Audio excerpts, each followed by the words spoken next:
So, a very fine good afternoon to everyone present here. I hope you have watched from lecture 1 to 20 for basic understanding of machine learning.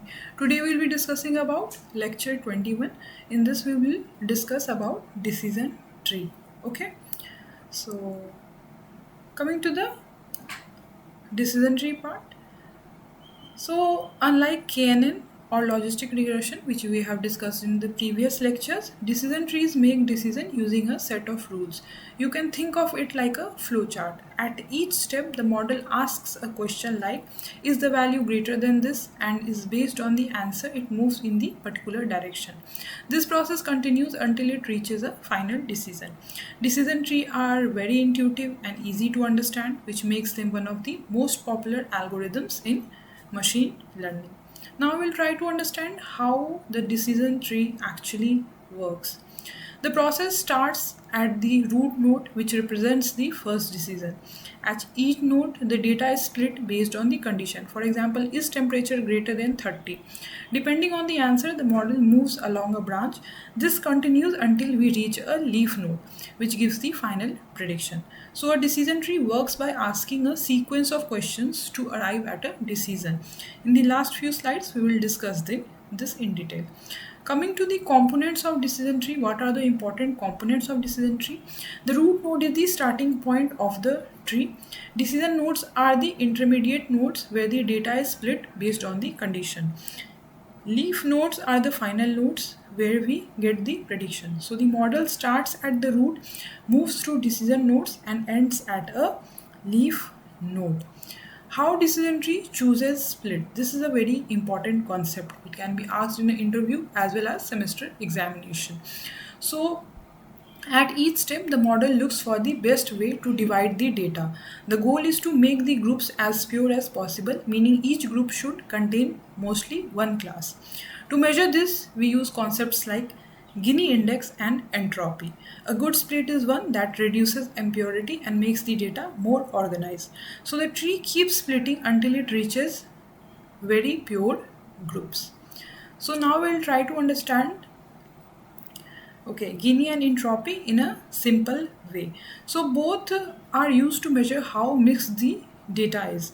If a node contains only one class, it is pure. If it contains multiple classes, it is impure.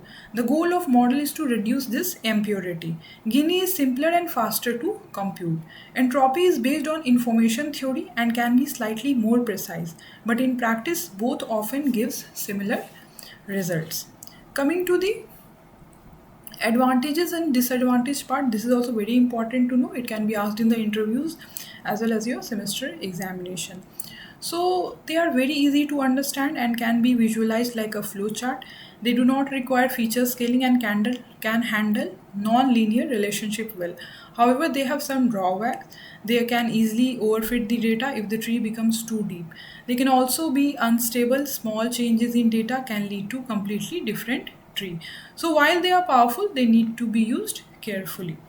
Okay, now we will try to understand this. Okay, so let's discuss this. Here you can see, here we'll discuss. So we'll start from a bigger picture. This is a decision tree actually. The whole you are seeing this, it is a decision tree, a model that makes decision using a series of conditions just like a flow chart. As I said earlier, this is the root node. Okay, the starting point of the tree, it is called the root node. Here the model asks its first question, is temperature greater than 30 degrees Celsius? Okay, see the branching, you see we have yes and then we have no. Based on the answer, the model splits into two paths, that is yes and no. Each path represents a different direction. Okay, so these are the, you can see here, these are the decision nodes. As you can see, a point where decision is made to split the data.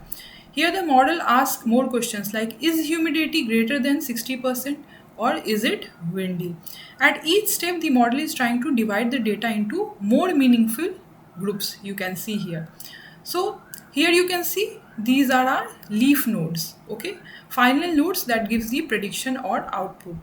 Okay, so here the model makes a decision like play tennis or do not play tennis. Okay, so the model starts at the root, follows the conditions as you can see step by step and ends at the final decision. You can see play tennis. Okay.